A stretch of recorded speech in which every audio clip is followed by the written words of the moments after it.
podcast is part of the Sports Social Podcast Network.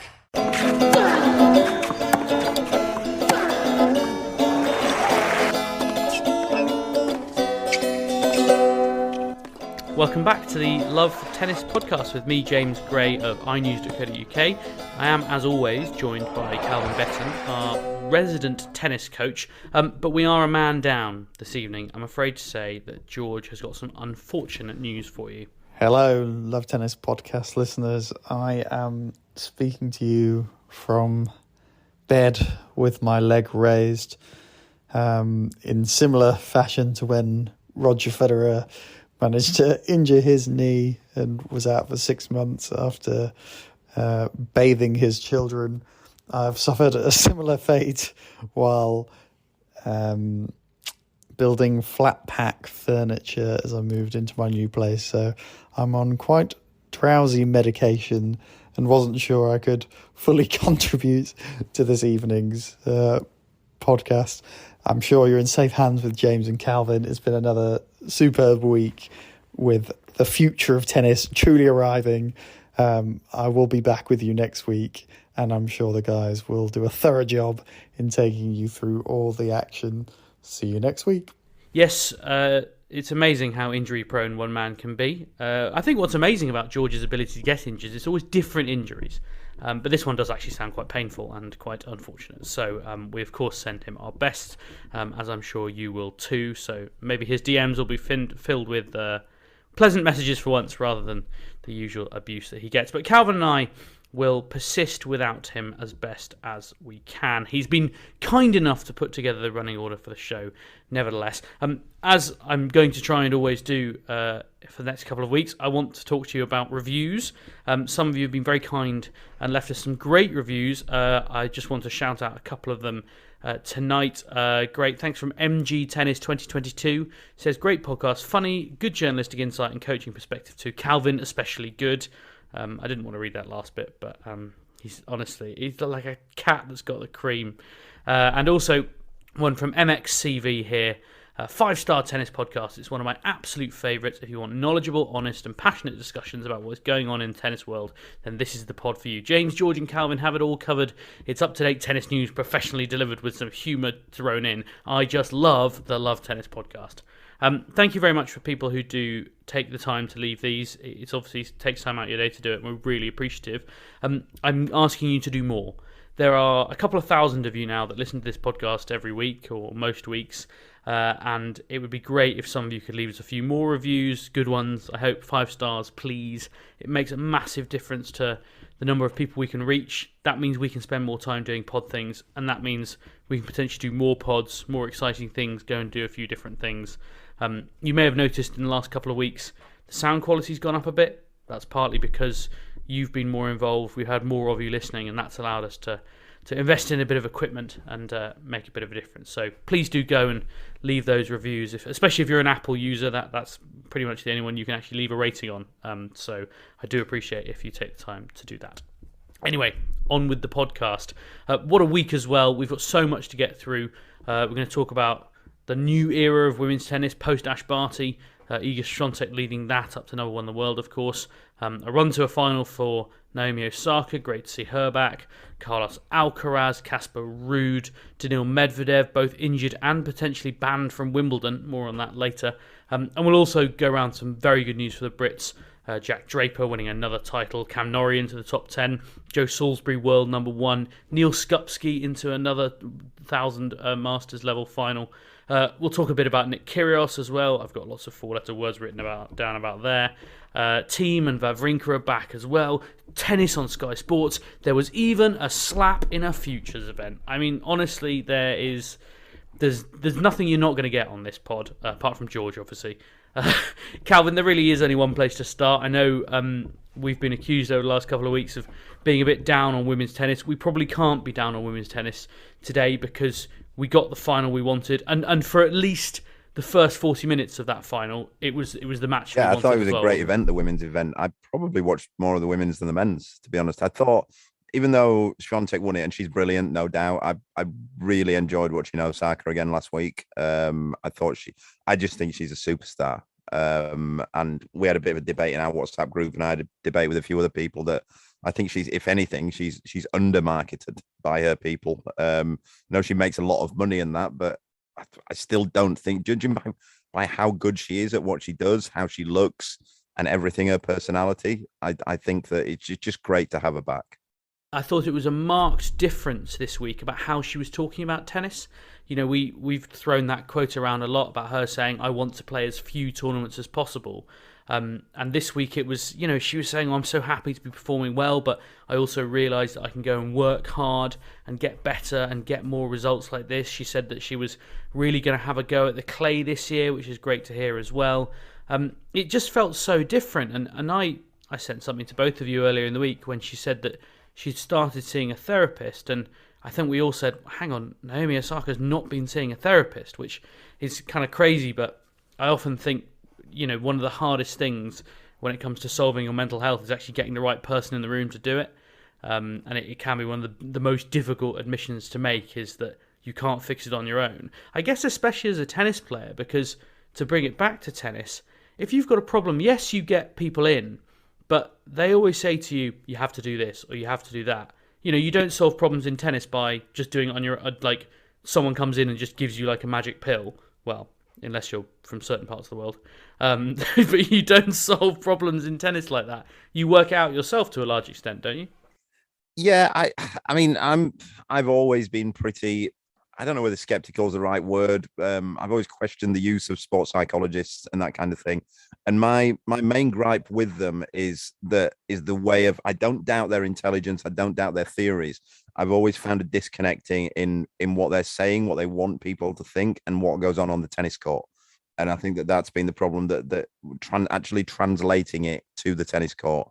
And I thought that one of the things.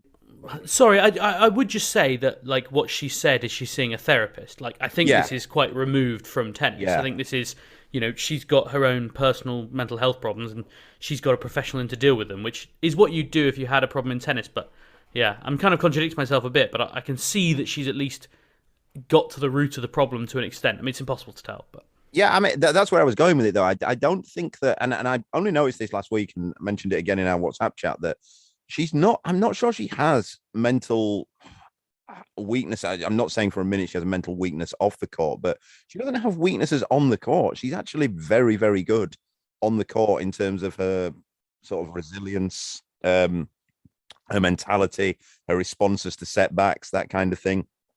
Everything that you'd want in terms of body language and that kind of thing, Osaka provides you with. If you watch her and you didn't know anything what was going on off the court, there was obviously the incident in Indian Wells where she had a couple of issues there, but again, I think that was related to her off-court stuff. Whereas, and it was an off-court trigger, right? Like, it wasn't as though she lost a big game and went to pieces. Like, something happened, something went on in her head, and then things changed. But I also think, though, that if she wasn't having issues existentially off the court, I don't think she would have responded like that to that incident either. I think that maybe it seemed like everything was getting on top of her that week, I think. But it's not like, say, I guess like Nick Kyrgios, who you could say he has issues both on and off the court. Osaka. And they seem interconnected. Yeah, I think so. And whereas Osaka, like I say, on the court, she's normally pretty good. And it's funny because I was talking to a friend of mine last week, and it's just strange how people think about it. And then he said, like, well, you know, she's not tough enough mentally. And I'm like, she's won 4 slams. She's been number 1 in the world. Like let's get it straight. If you don't do that if you're not tough mentally. Like, yeah, and it's kind of, I always think that's a really like troubling way to talk about like depression, anxiety, and those sorts of things as well. Yeah. Like, to create this kind of adversarial thing, like it's you versus the disease. Like, it doesn't work like that. No, I think it's like the one. It's always like the one when people are. It seems a grim topic to talk about when people are sort of towards the end of their lives, and someone will go, "Oh, he's a fighter," though, and that would suggest that like anyone who dies isn't a fighter. Like, exactly. Like, sure about that. A lot of charities talk about it with cancer and stuff. It's like, please stop saying he's battling cancer. It's like, well, that's not really how it works. Like, exactly. You just get ill and that happens. Yeah. But no, I think that she's very good. It was just good to see her back and competing, and I hope she plays. I still think I'm not. We don't know, do we? She may really get back into the buzz of playing, and I've never seen any real reason why she shouldn't be better on the clay. She's not a great mover, but she's not a great mover on the hard courts, and she wins. She wins everything on that. It doesn't matter. She just creams the ball, doesn't she? So it does. She does remind me a bit of Serena, and I know that she has often tried to play like Serena in various ways. And yeah, as you say, Serena wasn't a great mover and still isn't, and never. I don't think ever was a great mover on the clay. No, I think in her prime she was. I think she wasn't as good as Venus, but in her prime she could move around the court, and she had real defensive skill. Osaka's problems, actually, maybe I've termed it wrong there. She's not a great mover. She's not a terrible mover, but her defensive skills are really bad. Like she's not. If you look when she doesn't really have any sort of defensive slice that she can take a hand off it. Once you take her out of that sort of, and I think that's what Swiatek did. She took her out of the corners, out into the corners, and she doesn't really know what to do then. I thought it was a really interesting match. As I say, it went to pieces in the second set. Swiatek got all over her serve. Incidentally, a couple of stats on Swiatek on the return this year. She's won 54% of return games. She's more likely than not to break any particular service game. And she's also won 44% of first serve return points, both of which I think are tour leading for anyone who's played more than 4 matches, which, I mean, to say she's in form on the return is saying a lot. But to come back to the first set, which I think was more interesting, I thought what was kind of indicative was that Swiatek was clearly trying to go after the Osaka backhand. As you say, she doesn't have much of a defensive slice. And initially, it didn't really break down that much. But when it did, obviously that was when Swiatek got her foot down. It's when she broke, and then kind of the rest is history. Yeah, she's just really good, isn't she? Like, you wonder, like, what I do think. To be honest, I did. The problem with Osaka's matches, and somebody made a really good point, that something I'd not thought about the other day. I saw it on Twitter where somebody had remarked that it wasn't that great a match, and somebody said, like, well, are any of Osaka's matches that greater matches? Because she tends to either she hits clean winners or she misses by a mile, and there's not much in between. And it's a fair point, isn't it? Like, the match, in fairness, I did think the match that she had with Anisimova in the Australian Open was really good, but it was good from a dramatic point of view. The tennis tends not to be great. I think she's great to watch, but you don't get much variation. She's going to absolutely clobber the ball. And a friend of mine who was at the Australian Open had told me that he'd watched her practice, and he said it was unreal how hard she hits the ball. That match, incidentally, another kind of little stat for you. However good or bad it wasn't as a match, it was the WTA's most popular video on YouTube of the year. I think this would have been on Sunday. It had already done 650,000 views. I suspect it's pushing up towards 1 million by now. I mean, you can't underestimate, irrespective of how good or bad the matches are, you can't underestimate, in the week after Ash Barty has just retired, how important it is that these two got on court and, at least for 45 minutes, had a really competitive match. Yeah, we kind of got there, didn't we? We've been saying on the podcast for a while now that we wanted 2 of the big names to meet in a big final, and we got that. We didn't quite get the great match that we wanted, so we'll take, 1 out of 2 is not bad, and hopefully the next one didn't say, yeah. Hopefully the next one, then we can take it, yeah. Yeah, I completely agree, and actually, a little bit like you, I feel like I've watched more of the women's event probably over the 10 days or 2 weeks of Miami than the men's event, which I guess is testament partly to the Osaka factor. I mean, just having her back, wanting to watch her play, as you say, she is box office when she hits the ball well. You saw that for a lot. I mean, she absolutely monstered. I think it was Danielle Collins in the quarterfinal. She beat her 2-1. I thought the Bencic match was great as well. She came from a set down again. What was weird about that is a great match in terms of drama and ebbs and flows, but it was very windy, and in the end, Osaka dealt with the wind better, and it took the edge off it. There weren't a lot of great rallies in there. Yeah, well, that doesn't make for a pretty match, because Bencic, she kind of like does what Jeannie Bouchard used to do, where she's just completely uncompromising in her tactics, and she insists on standing right on top of the baseline. And when you're playing someone like, the weird thing with The difference between Bouchard and Bencic is Bouchard has no hands, no skills or anything, and that's the only way she really could play. Bencic has got some decent hands. She can play, but she insists on standing right on the baseline. Number of matches I've watched with Bencic where you can see she's not going to win the match like 40 minutes in, and she completely refuses to do anything different. She'll just go like, I'm just going to keep on doing this. And it's bizarre. Slightly odd. I also wanted to ask you, just, sorry, dotting around a bit, I had written down something I noticed, and it was very noticeable, as Osaka tried to get on top of the Swiatek serve, and it's something you'll be able to talk about from a tactical perspective.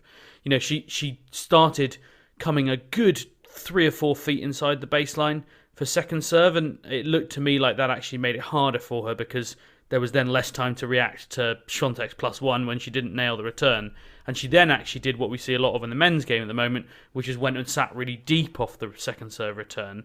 Do you think that was she was just trying to mix it up, or what would you advise her to do in that situation? I mean, I think with Osaka, I wouldn't do anything different. I didn't really like seeing her do that, to be honest. I thought it was, if you're going back, she's losing one of her main assets, which she can strike the ball so well. And like you say, I'm never a huge fan of crowding it, unless you're relying on timing, where you're going to time it and I guess come into the net sometimes. If you've got the brutal power that Osaka has, I'd just stand in the normal return position and just clobber it.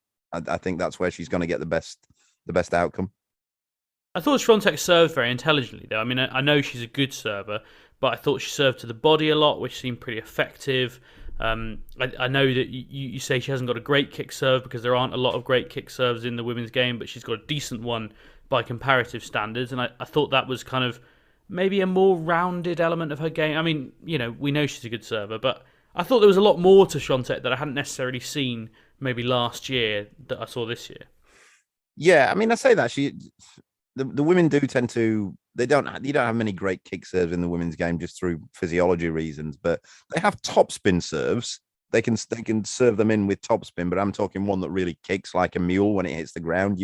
And just to kind of break that down a little bit, is it partly because of back bend? It's partly because like women are generally smaller and the net is still the same height. Yeah, it's the back. What you can do with the back bend and the back hip as well is where the power comes from in the serve. They've done studies on that. That's where the people think that it comes from the shoulder and the throwing action. The real power comes from the hip drive, the back hip drive. And I think, again, just females don't have that amount of power. Yeah, the back hip's really interesting, actually. In almost every sport, I mean, I've played or dabbled in almost every sport there is one way or another. And so often it comes back to the hip. I mean, if anyone who's ever done any boxing will know that when they're teaching you to throw the right hand, especially, you know, the big punch, the backhand, they talk about it coming from the hip kind of twist and driving through from there. And there's a similar drill. I remember watching Ben Stokes, the cricketer, in nets, hitting these, you know, just range hitting basically.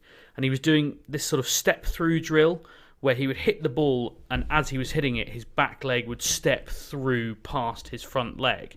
And it was basically, I asked him about it afterwards, and he was talking about trying to activate that back hip and drive through, and that's where so much of his power comes from. And you say, as you say, everyone thinks it's arms and shoulders and the rest of it, and so much of it. I kind of find that fascinating, that it doesn't matter what sport you're playing, like it's still the same part of your body that is doing the thing, even though it looks totally different. It's fascinating.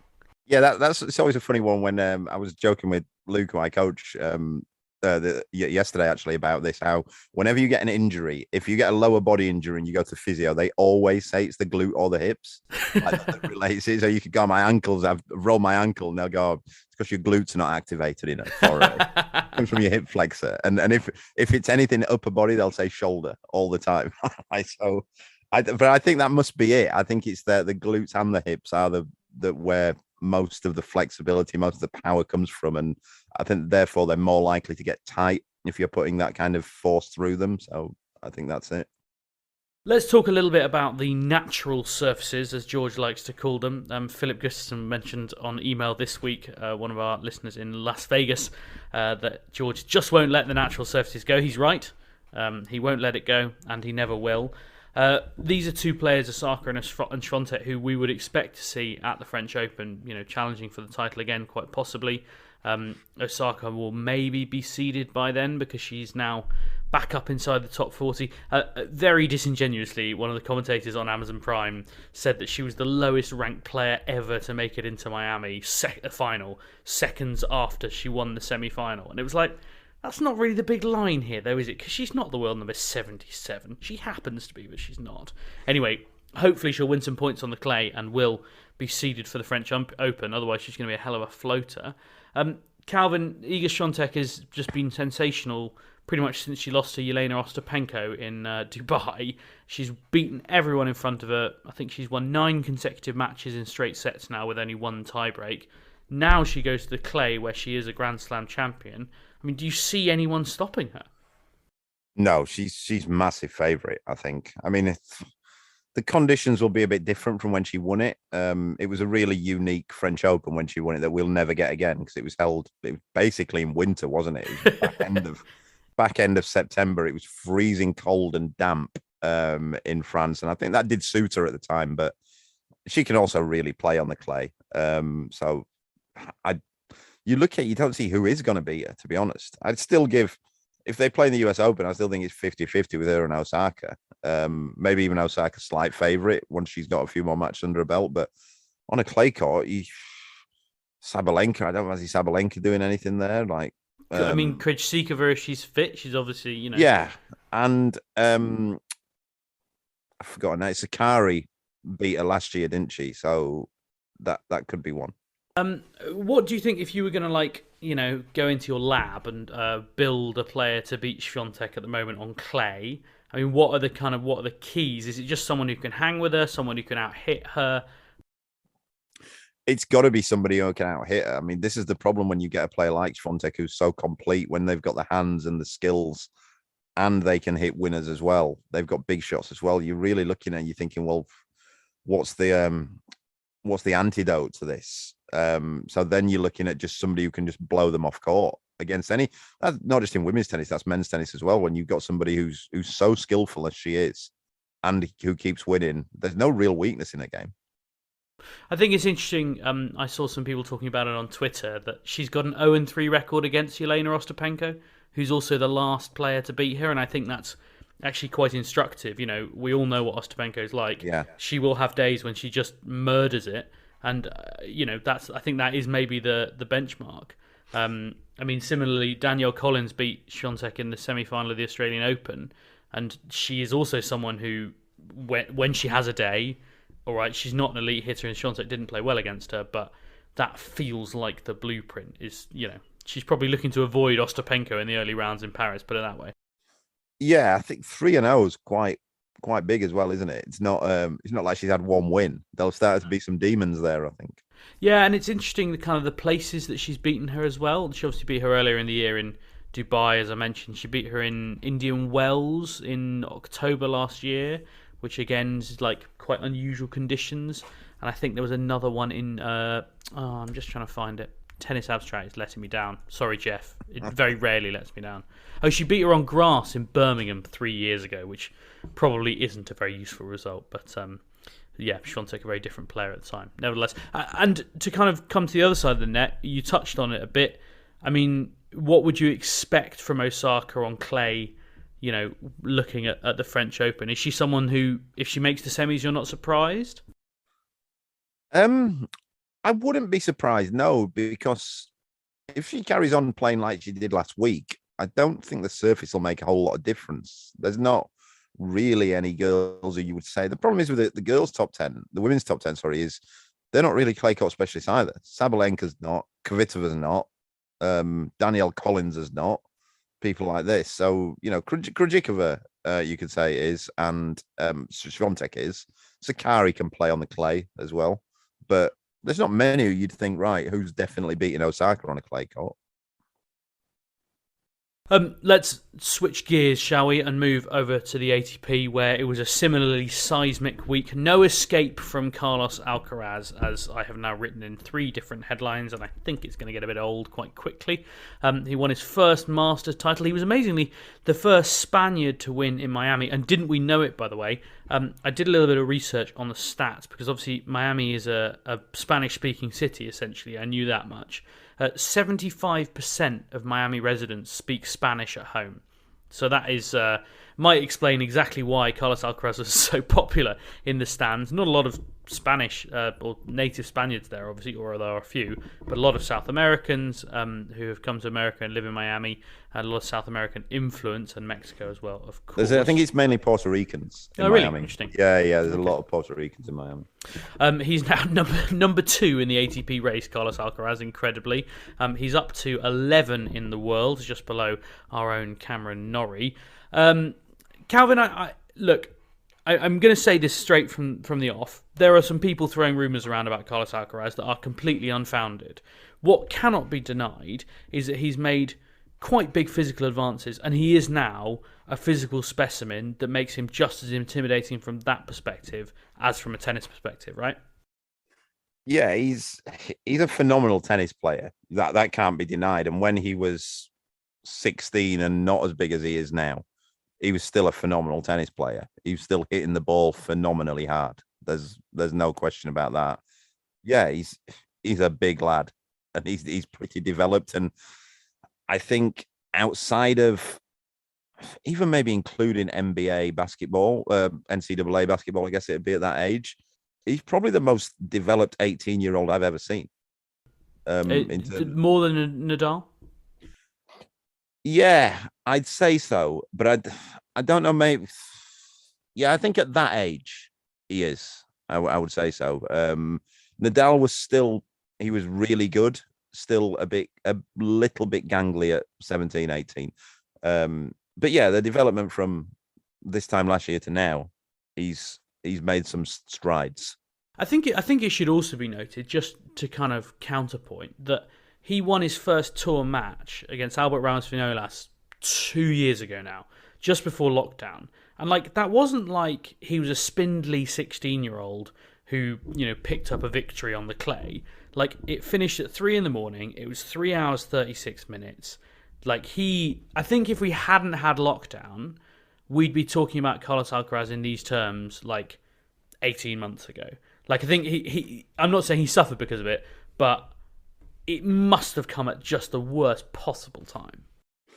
Yeah, it's funny because just before we went into, I remember I was in Tunisia in January 2020 at a Futures, and that was when we'd first heard. Well, it was when I first heard about coronavirus, and a few of us British people there was sort of talking about, have we seen the news? There's this thing in China, but at the same time, the other topic of conversation was there was this Spanish 16-year-old who was destroying good players in Futures in Spain, in 15Ks in Spain. And I'm talking good Futures players who would win. You'd be expected to win or make finals of 25Ks. And there was this 16-year-old who no one really knew anything about, was beating these players 1-1, 1-2. And we'd not seen it. And then little bits of clips start coming out, and he was creaming his forehand, absolutely cracking his forehand. And that was when he was 16.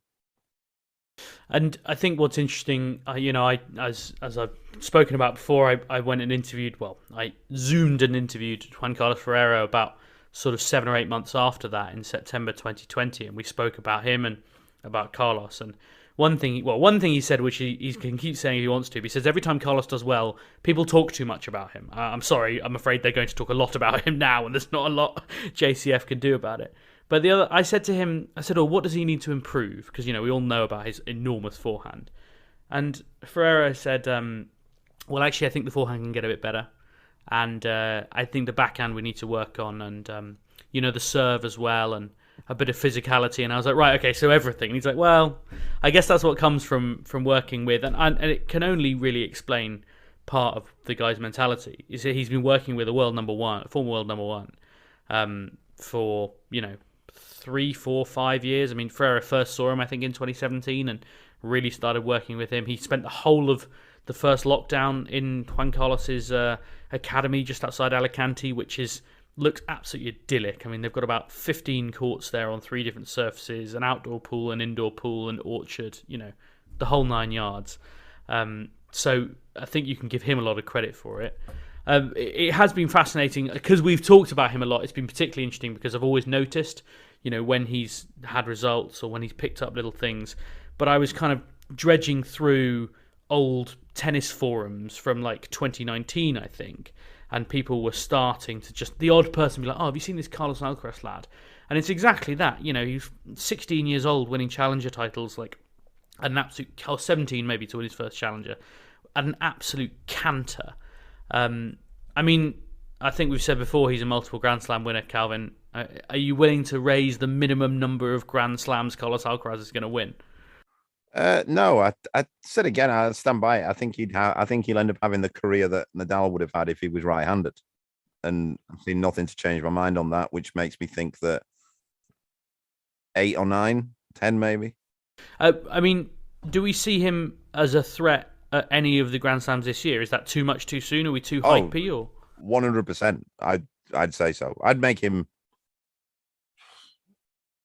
I don't know if is Nadal definitely going to play the French. We heard nothing to the contrary. Right. It's the only thing he's going to try and play this year. I'd actually I'm thinking about it. I'd make him joint top favorite with Nadal and Djokovic. So more than Zverev. Oh, by a mile. Zverev's in no kind of form. Zverev's all over the shop. Heard it here first. Joint favourite Carlos Alcaraz. Yeah, look, the others have got 41 slams between them, so it might be a bit harsh to join top. I'd make him third favourite behind those two, but not far behind. If he plays Djokovic now, I'd make Djokovic 52% favourite over him. On the basis that Djokovic hasn't played a competitive game of tennis for like 3 months. Yeah, and in that spell, Alcaraz has just took a massive stride forward. Look, he's not going to have played anybody like Djokovic. Djokovic is still what he was, and he hasn't played a match for a long time. He's going to give him problems that Casper Ruud doesn't. We're going to see Djokovic in action this week, I believe, at the Monte Carlo Masters. I was watching a nice video of him warming up on one of the main courts there. Monte Carlo just seems like a wonderful place to play tennis, but the noise, like certain courts, the acoustics just right when there's no one in there, and just the noise of the ball on clay sounds so good as well. I don't like the way the ball sounds at Wimbledon now, like because of the way the grass is, and just because of the way the acoustic is, and especially when the roof's shut, it sounds awful. But yeah, something about an empty stadium and Novak Djokovic hitting balls on clay just. It made me feel all romantic. This sort of 3 week period is probably, I don't think in all of sport there's a better swing that you go from Miami to Monte Carlo. In terms of places where you'd like to go, is there anywhere like that in sport? A swing as good as that? It's hard to think of one. The F1 calendar used to have some really cool bits where you'd go from like Barcelona to Monaco, then to maybe like a foresty bit of Germany, which is quite fun. But yeah, I don't think that really touches it. And it's actually great because there are, I think, three Masters 1000 level tournaments on clay, and they're all in amazing places. Monte Carlo, Madrid, and then Rome, which is just my favourite because of that beautiful stadium. And it's those cities. Yeah, those cities. You imagine like this. It's almost like the Benoit Paire swing. I bet he. Benoit loves this sort of 5-6 week period where it's just like Miami, Monte Carlo, Rome, Madrid, Paris. Yeah, and then he just doesn't play tennis for about 8 months. Is there like a Hamburg in there as well or something? Just to really round things out. We got distracted. Carlos Alcaraz was not the only bloke playing on Sunday. Casper Ruud was on the other side of the net. Someone who we're kind of, and we've joked about it before, we're starting to have to take Casper Ruud seriously. I'm sure other people did as well. I think we always kind of thought, Casper Ruud, he might get to a few quarterfinals and stuff, but never as really a genuine threat to kind of the top players. I think we now have to regard him as that. He knocked out Alexander Zverev. He knocked out Cameron Norrie. He obviously beat Francisco Cerundolo, who was incredibly in the semi-final. And he gave a good account of himself in the final as well, I thought.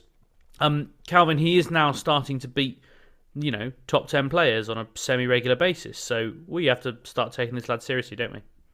Yeah, I think he's a legit top 10 in the world player. I'd still be surprised if it goes higher than that.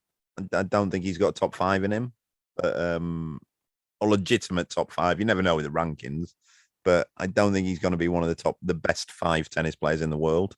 But he could certainly hang around this sort of 15-6 area for many years to come.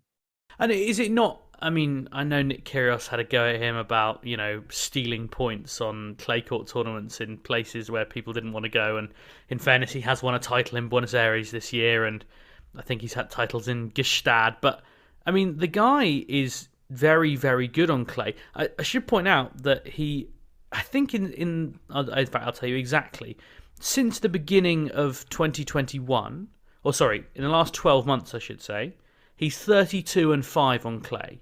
Now, all right, not all of those have been against other guys in the top 10, but there are some good wins in there. He beat Tsitsipas in Madrid, before the French Open when Tsitsipas went deep. He beat, the likes of Fognini, who's very good on clay, in Monte Carlo. He won the title in Geneva, in Buenos Aires, in Gstaad, in Munich. There's a lot of good results on clay there. So he must be someone who, if you're going to talk about top tier, Nadal, Djokovic, Alcaraz, and then this kind of second tier of Tsitsipas and Zverev, given their form, you'd probably put him in that kind of bracket now, wouldn't you? Yeah, and as well, that's still the question to be asked as to what do we get team coming back to any sort of level.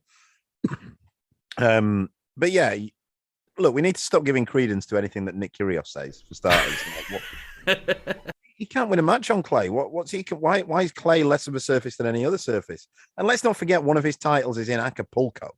Like it's not Barcelona or Madrid, is it? Like, let's be honest. And for somebody like bear in mind again that Nick Kyrgios still hasn't made the second week of a Grand Slam in, I think, 6.5 years now. So, like I say, we need to stop giving credence to him. Quite. The Ruud game, we got a good look at it on Sunday because, Alcaraz pushed him all around the court. And to be fair, as I say, I thought Ruud gave a really good account of himself and fought well. Do we need to kind of stop thinking about these guys who've got these big spinny forehands and to be fair, a pretty spinny backhand as well? Do we need to stop thinking about them as guys who are only really useful on clay? Because especially with the modern hard court, they can be very effective there as well. I mean, Nadal's won a few hard court slams. Yeah, there's basically 2 types of players now, though, in the men's. There's the big guys. I love a bit of pluralization. So your Tsitsipas's and your Zverevs of this world. And then there's the guys who, they're not clay courts. They make a lot of balls. And you would say that the boss of that is Djokovic and Nadal. And Casper Ruud is kind of a lesser version of that, I'd say. Fair enough. He's also from Scandinavia, and I always think we need more Scandinavian tennis players in the mix because they add a lot to the tour, so to speak.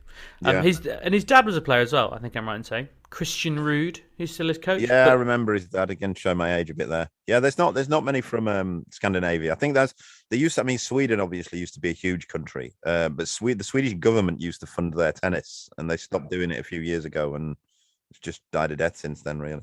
Which is it's weird because there are a couple of decent tournaments there as well. There's that tournament in Stockholm in the autumn in the indoors, and Malmo. There's one, I think. Yes, and am I not right in thinking Gstaad is in? No, it's in Switzerland, isn't it? I always get those two confused.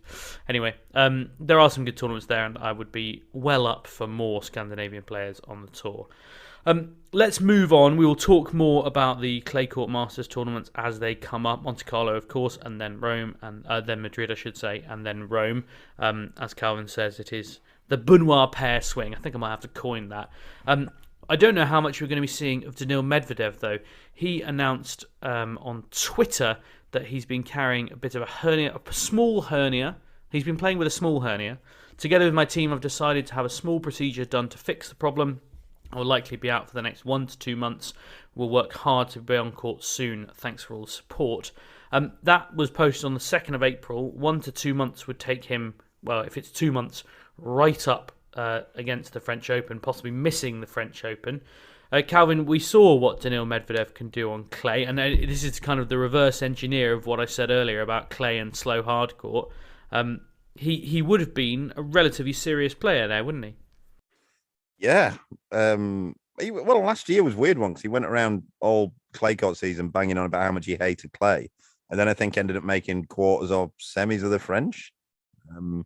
But it's an interesting one. It always comes back to the hernia. Always cracks me up because there was once a tennis player who I knew who was intellectually challenged, and he once told me that he got an injury. I asked him what it was, and he told me he pulled his hernia. And that's every time I see hernia, that always comes back to me. I mean, so hernia is a funny thing. It's a sort of it's like a muscle tear usually in the abdomen, right? Like, yeah, it's lower abdomen, like just sort of right at the bottom of your ab above your hip. Yeah, it's painful. I've never done it, but I know people who have. I was surprised to see it was a small hernia. I always thought it was something that you either did. There was no grey area in it. Yeah. You sort of ruptured it, or you haven't. You got a hernia. Yeah. Yeah, very strange. I mean, it is a small operation. I mean, it is something you can do keyhole, so it's not a big surgery. But it's also it's an area where there's a lot of muscle that you might have to cut through, and I can see that it might cause some problems. Well, we wish him well, obviously, and it'd be good to have him back because if he were fit, and if Dominic Thiem were fit, and Stan Wawrinka were fit, we'd have an absolute perler of a French Open on our hands. It could be that none of those three things are true, but fingers crossed. A little bit more on Thiem and Wawrinka later on. He's still not number one again as well, and so it probably means that Novak Djokovic is going to be world number one until about September, which and he may goodness knows how many tournaments he might actually play in that time. It does genuinely raise the possibility that Rafa Nadal could get back to world number one at some point, which, in terms of comebacks, I mean, the Australian Open was big, but if you got back to number one, that would be spectacular. Yeah, Djokovic has got... I don't know, it's a weird one with Djokovic. He has got points to defend, but he's also got tournaments where he's not defending much. But Nadal, strangely going into the clay, is not defending a great deal. Exactly. Did he win Monte Carlo last year? You know what? I don't have his clay court swing from last year up in front of me, but he didn't win Madrid because Zverev beat him in Madrid. He's only defending semis in Roland Garros. So he got to the quarter. He got to the quarters of Monte Carlo. Lost to Rublev, didn't he? Yeah. Yeah. He obviously won Barcelona, but that's only a 500. He got to the quarters in Madrid, and then he won Rome. So for Nadal, he's not defending that many points. I guess the real question is, as we say, he's already not... I think I'm right in saying he's already said he's not going to play Monte Carlo, but he's going to potentially... Yeah. And possibly not Barcelona, although that's up in the air because of his recovery from this current rib injury. I mean, so he's going to lose 500 points in Barcelona maybe, but if he goes and plays Madrid and Rome, there's definitely some forward movement he could make. He struggles in Madrid, though, that's the thing. I don't see him really getting points in Madrid. I mean, Zverev will probably win Madrid again, even if he's in no form whatsoever, because he can just hit massive serves into the middle of the service box again, and at the altitude, no one can return them.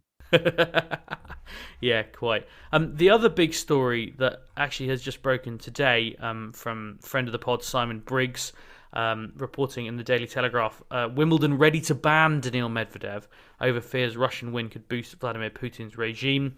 He writes, the All England Club have been advised their independent status means that they could exert a ban on Russian and Belarusian players failing to denounce Putin and not face any legal repercussions. The point here is basically that other places, because they're not private members clubs or because of their specific status, could face legal challenges from players who say that they're being restricted in their opportunity to earn money. Now, for reasons that are complicated and myriad, and I don't fully understand, because Wimbledon is a private members club, or the All England Club, I should say, is a private members club, it operates in a slightly different legal space. Essentially, they can say to anyone, we don't want you to come in, and that's fine. That's something that they can do and they reserve the right to do. The entry deadline is about 6 weeks away. I think it's mid-May for Wimbledon. So they are going to have to move in the next month if they want to make things clear. Just a little bit more from Briggsy's piece here. The sports minister Nigel Huddleston has already suggested that players such as Medvedev or Arina Sabalenka, who's obviously Belarusian, should only be allowed to participate in major sporting events in the UK if they sign an anti-Putin form, with my air quotes around that, whatever that means. Essentially, they don't want people celebrating Putin, celebrating Russia or Belarus if they were going to win something. Calvin, I'm pretty sure I know that you've got some strong views on this. Yeah, I'm against it. I don't agree with it at all. I can sort of see the argument, and I agree that you don't want it being used as propaganda and that kind of thing. But apart from anything else, Daniel Medvedev he's not winning Wimbledon anyway. That's for starters. Sabalenka's not either. But tennis is. You're not playing for your country. You're not representing your country. For some reason, we always have flags next to the names on the scores and that kind of thing. But you're playing as an individual. There's nothing related to the country on there. He already hasn't got the flag on it. I think it's disgusting that they would ask them to sign any sort of anti-Putin form, because one, I don't really get that. Would never get reported in Russia anyway if they did that. So the people in Russia would never hear about that, even if they did it. And I don't really know what it would achieve anyway. But no, I still find it difficult to believe that they will do it, because where this thing in Ukraine, and we don't want to get too much into it, could still be going on in a year's time. And what are we doing now? We're just saying that they can't play it in a year's time as well. Where do you draw the line under it? What about Russian footballers anywhere around the world? No, I guess it's not a private members club, so they can do what they want. But well, yeah, I mean, that's the thing, isn't it? And they've banned Russian teams from sports, of course. I mean, anyone who follows figure skating, as I do very keenly, will know that Russian figure skater Kamila Valieva was back in action recently, but only in an internal Russian event. Russian figure skaters are all banned from international events, such as just as swimmers are, just as obviously football teams have been banned from European events. I mean, my counter, Calvin, would be, to play devil's advocate a little bit, that this is what happens. This is what happened in the Cold War to an extent. Although, of course, tennis players, I guess, didn't suffer during the Cold War. I have to defer to your age on that one. But this is the whole point of embargoes of these sanctions, is that it does hit Russia where it hurts. And one of the things the Russian regime has done a lot of is fund tennis. Now, that may come in different ways. It may come through running tournaments in St. Petersburg or in Moscow that more Russian players can get to and more Russian players win prize money. And it may be through national academies, of which there are plenty, although we know that a lot of Russians do end up in the US, for their development. Now, Daniil Medvedev, I don't specifically know his development. I mean, I guess he moved to France relatively young, didn't he? I don't know how young he moved when he was there. He's been there for certainly as long as I can remember. I don't know whether he was there when he was a teenager or what, but yeah, look, there's that side of it. There's also the argument of where does the money go? I think that's another one. And we still don't know how these Russian players are getting paid. I suppose that you will know better at kind of the mid levels, but at the top level, I'm pretty sure Medvedev is resident in Monte Carlo. Yeah, he probably is. Yeah, and therefore will have a French bank account that he probably gets paid most prize money into. But yeah, as you say, the world number 400, Roman Safiullin, who I think actually is about world number 130 these days. Yeah, do they have overseas bank accounts? Maybe, but yeah, you're right. It must be challenging for them. Yeah, and also, again, it's with the Belarus thing. It's obviously they're a close ally, but where do we draw the line on it? Like Hungary are very much pro-Putin. Are we stopping Fucsovics playing as well? That's another one. It's I struggle with it because it is an individual sport, whichever way you look at it, and I don't. Daniil Medvedev doesn't have any connection at all to Putin. I absolutely no doubt. I spoke to him a little bit at Wimbledon last year. You can't. I didn't ask him how he thought about the war that would be going on in 10 months' time, but I find it difficult to believe if he's backing him. But they also can't. They can rebut it a little bit, but we know the situation in Russia. They're not going to come out and go, Vladimir Putin needs removing from power, because that would cause problems for their families. Yeah, exactly. Or really anyone close to them who. It's more like I say. It's more, James, that I wonder. I don't think there's a very good chance this war could still be going on at Wimbledon 2023. And how long do we stop this? And what precedent does it say? Well, what's the point if it's just Wimbledon that does it? That's another thing. If he just can't play Wimbledon, and then they just can't play that, and then they're back on the Australian on the American hardcourt swing, has anything been achieved there? Yeah, exactly. I mean, I suspect that there is governmental pressure involved here. Wimbledon have always said that they will pretty much, like, for example, a couple of months ago, we were talking about Novak Djokovic potentially not playing Wimbledon, and because of his vaccination status. And I spoke to the All England about it, and they said, we will do exactly what the government say is the rules. Partly because they kind of knew which way the wind was blowing on that, but also because they know which side their bread is buttered, and they would much rather have government on side than not. Well, on that basis, then Djokovic, Medvedev could probably just make an offer to some Tory MPs or something, couldn't he? The lawyer quietly sweats in the corner. Well, also, I mean, setting aside the geopolitics of it, which are complicated and we don't have all the answers, quite like to see Daniil Medvedev at Wimbledon. I'm really interested to see his kind of development on grass. He's, a bit like the clay. He said he can't play on it, and I know he's not going to win Wimbledon, but he's definitely getting better at it. And the grass is very slow. Quite frankly, it's not the grass that it was 25 years ago.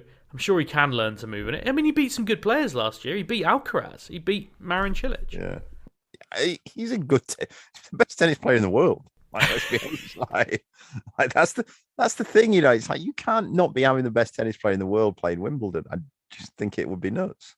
And then you can't just do with him. You'd have to take Rublev out. Rublev's a top 10 player. You have to take Khachanov out. Double beached Vera Zvonareva. About half the women's tour. Yeah. Also, by the way, Serbia are very pro-Russia. Like, Serbia are a big Russian ally. Yeah, this is the thing. Like, you got like India, Turkey, like China.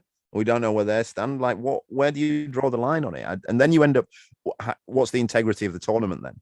Say somebody wins it. Say, I don't know. Say Djokovic wins it, but he's not world number one by then. Are we counting that? I mean, it sort of feels like the Australian Open all over again after that, doesn't it? Like, be interesting to see where the Djokovic fans stand on that, wouldn't it? After their insistence on asterisks. I'll be honest, Calvin, I'm not that interested in where a certain sector of Novak Djokovic fans stand on many things. Let's move on before we get ourselves in any more trouble. Some really good British news over the last couple of weeks. Jack Draper cannot stop winning. His latest title came in France, in Saint-Brieuc. Apologies for murdering that pronunciation. He beat Zizou Bergs in the final, 6-2, 5-7, 6-4. There weren't many names in that tournament I recognised, but he did beat Robin Haase, the Dutch player, in straight sets for 5 games. Ilya Marchenko in the first round, who obviously beat Andy Murray, I think, last year in a challenger. And Evan Furness, who's got a French flag next to his name, but I think is he not ostensibly British? His dad's from Sheffield, yeah. Oh, right, okay. That's not as British far from as me. it Yeah, gets. his dad is just British. Evan spends about 3 to 4 months of the year over here. Nevertheless, yet another great result for Jack Draper, who is just killing challenger level at the moment. Calvin, we talked about how difficult it would be for him to move up the rankings. I mean, I guess it is pretty indicative of that when he's up to 124 in the world now. But he's not far off getting main draw into Grand Slams now, which would be massive. Yeah, he's too good for challengers already. That's apt. If you're winning, 3 or 4 that he's won now this year. Yeah. If you're doing that it's not even, we were still in March when he won it. So if you're doing that just in March, then you're too good for them. He should be playing main tour events. And again, I know he's with IMG and he got a wild card into Miami. The wild card should be for people like Jack now at the main tour events. They should be giving him that. That's what they should be for. He's tearing up outside the top 100. He'll beat. I'd say he's playing already somewhere between 80 and 60 in the world, maybe even higher than that. Impressive. He's got a couple of weeks off now back in the UK because I'm going to hopefully go up and try and interview him in the next couple of weeks. And then I think he's going to head out again and play a couple of challenges. I don't know how much we'll see him on the clay, but, he doesn't have to pick up that many more points, and especially with the way the world is at the moment, to get into the top 108, I think it is, automatic main draw entry.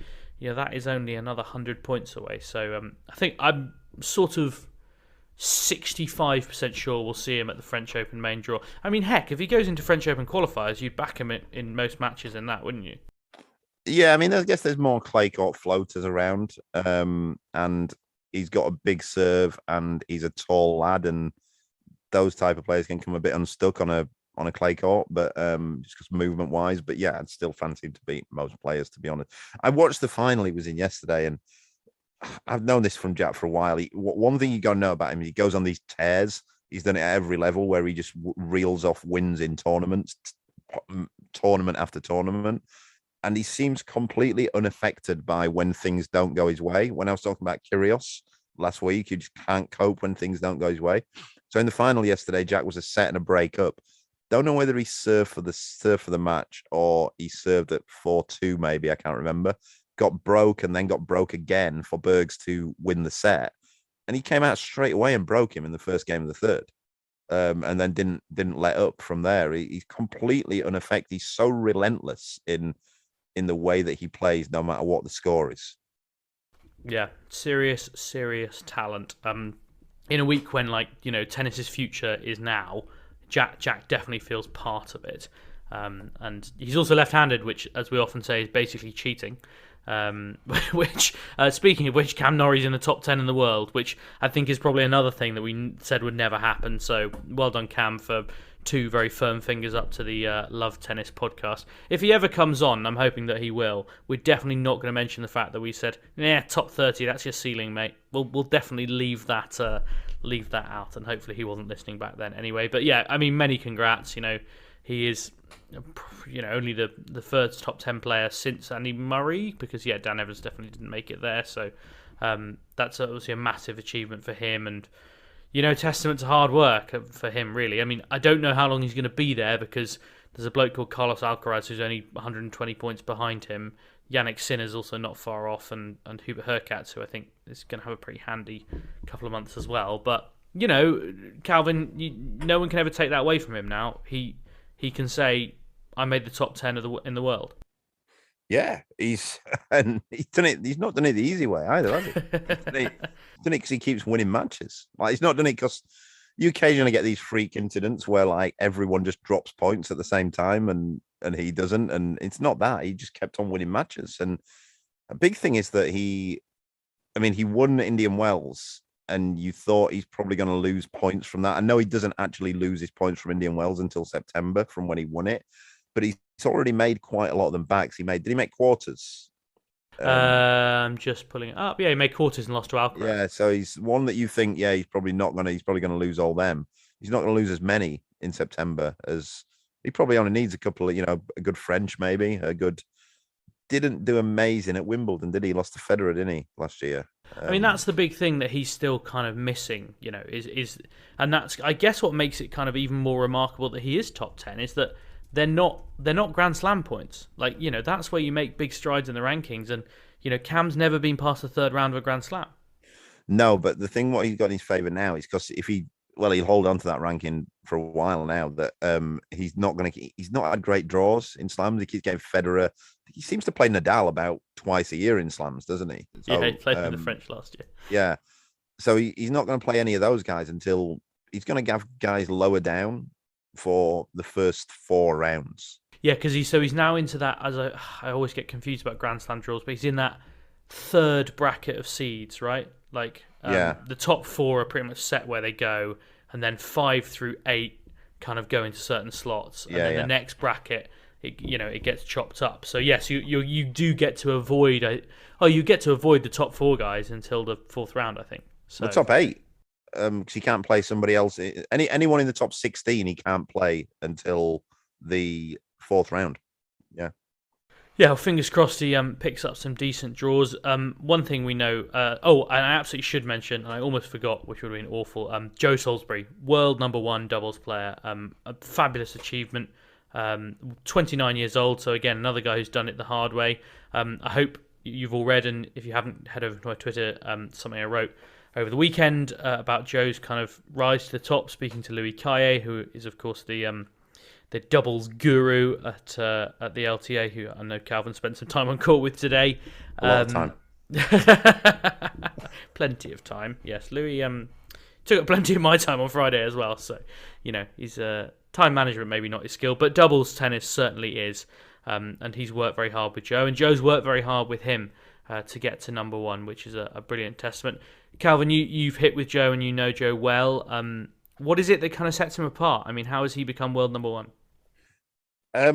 He's a phenomenal athlete. I found that strange when Louis said in your piece that he didn't think he was very athletic. He's a phenomenal athlete. But I don't know whether that's developed. I don't remember too much of Joe when he was younger, so I don't know whether that's developed recently. But yeah, he's. I think that, and I didn't include the full quote because you never really necessarily can. But I think what he was saying was that when he came on court with him at first, Joe looked like an athletic guy, but didn't do athletic things, which I think is very interesting. And he had been ill a lot. He had glandular fever, which kind of, I think, stymied his singles career altogether. It's kind of how he ended up in doubles, right? Yeah, I think maybe I know what Louis means there. He means what I'm saying. Why is he so good? He's an athlete, whereas Louis counts things as being athletic, like how low you get in the net position and that kind of thing. So he specifically said he looked very upright. Yeah, that's what he'll mean by being athletic. So yeah, but he's got a good serve. He's got a freakishly big wingspan. So when people talk about poaching, and Louis' British double system is based on covering space, covering territory. Joe can cover more territory than most people because of the size of his wingspan.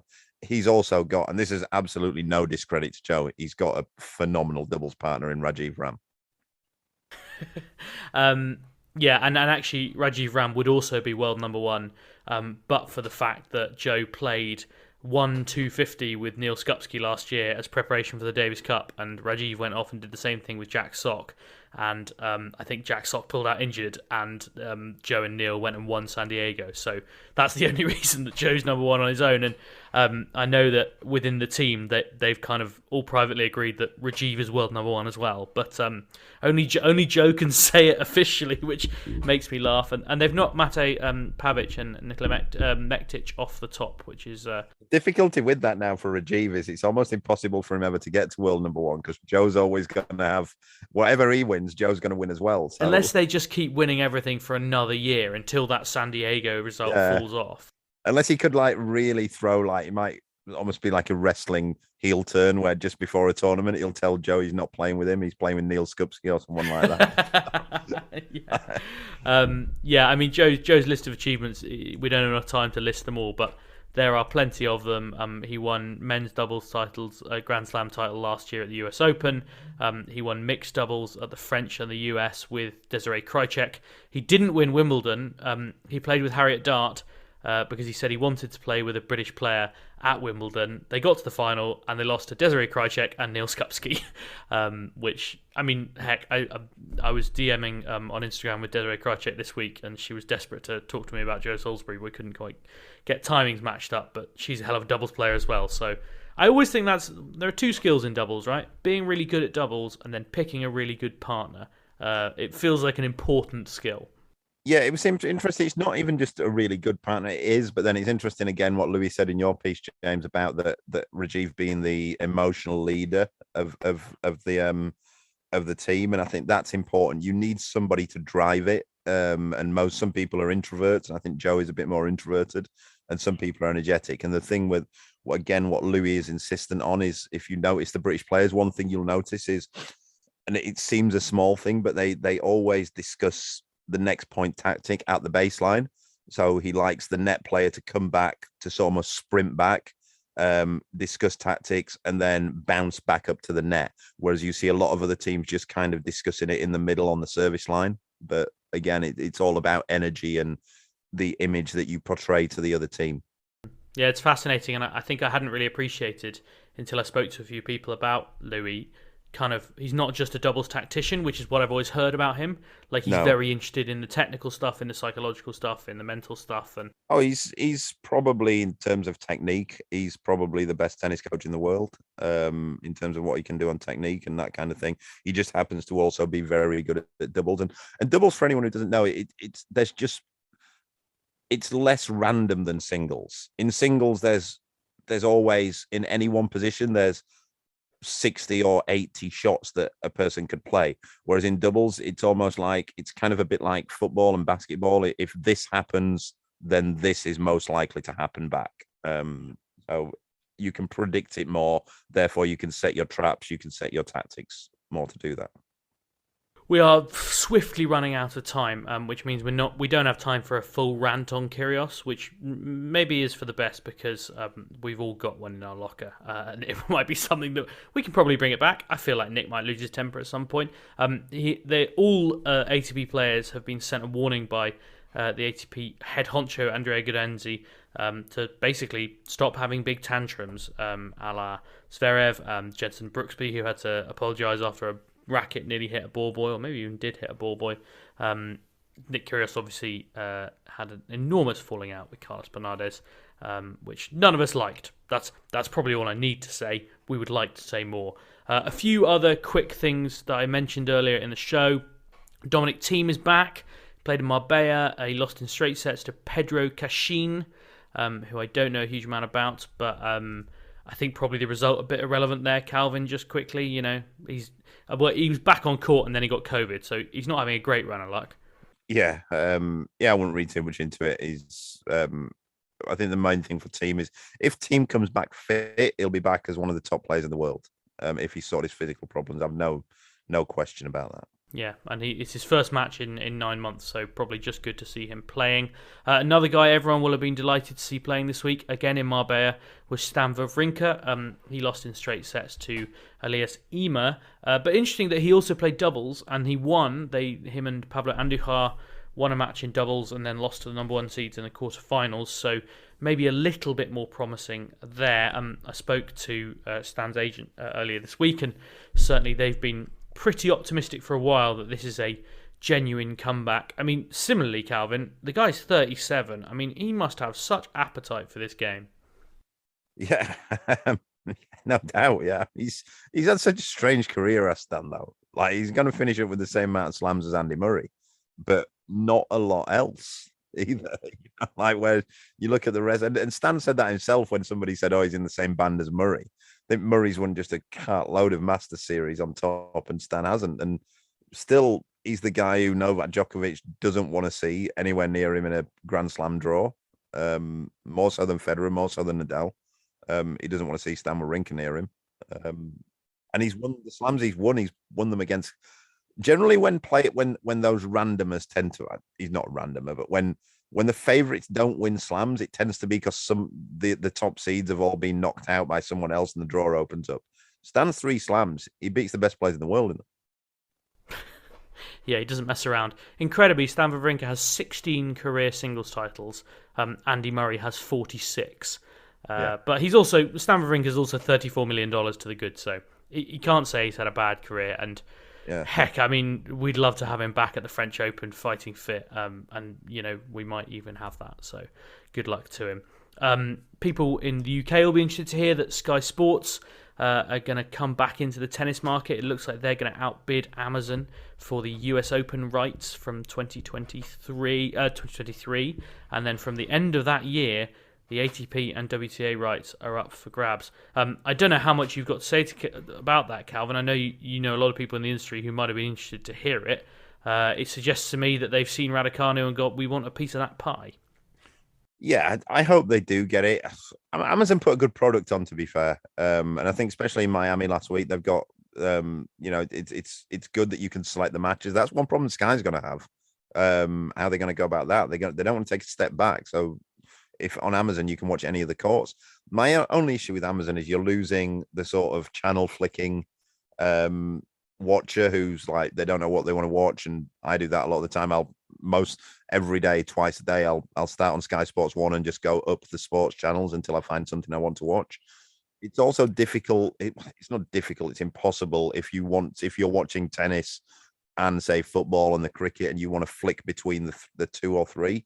You can't do that because you got to load the menus and everything. And yeah, there's definitely lessons to be learnt for any tennis broadcaster from what Amazon have done. Look, don't get me, I'm with you, Calvin. I think it's a great product, and actually I think the broadcast is pretty slick, and we have our own thoughts on certain commentators, but for the most part, the pundits and the talk about tennis is actually pretty good. And they got lucky with Raducanu, but I thought they did a great job of it. Well, tennis is a bit different to cricket in that, because cricket, the commentators and the pundits tend to stay with the channel they're on. But when it goes back to Sky, all those pundits and commentators will just go back to Sky, because that's what tennis does. They don't have their own channels. Oh, don't worry, Calvin. There'll be some blokes called Barry involved. I'm absolutely sure of it. Yeah, lots of them. And just finally, we promised we wouldn't talk about the slap again. There's been another slap.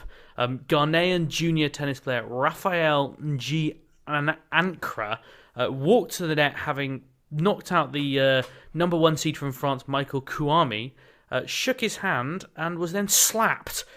As he shook his hand, pretty much, it's all the context I have from the ongoing ITF World Tennis J5 event in Accra. Is that the most violent thing you've ever seen at a juniors event, Calvin? Yeah, I've never seen anyone get slapped at the net. Yeah, I've seen somebody get punched at a men's futures. Why?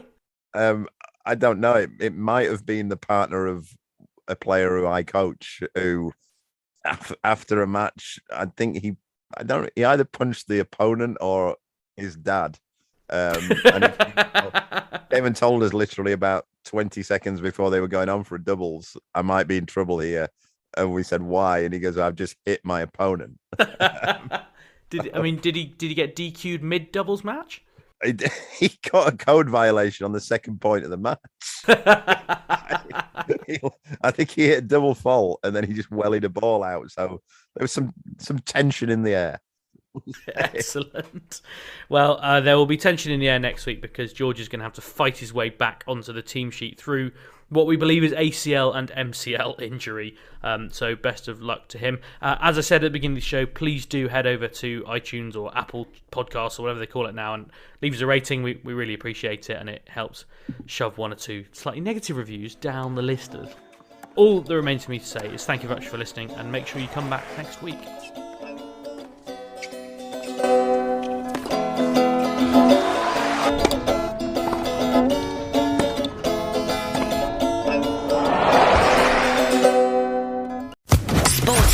Podcast Network.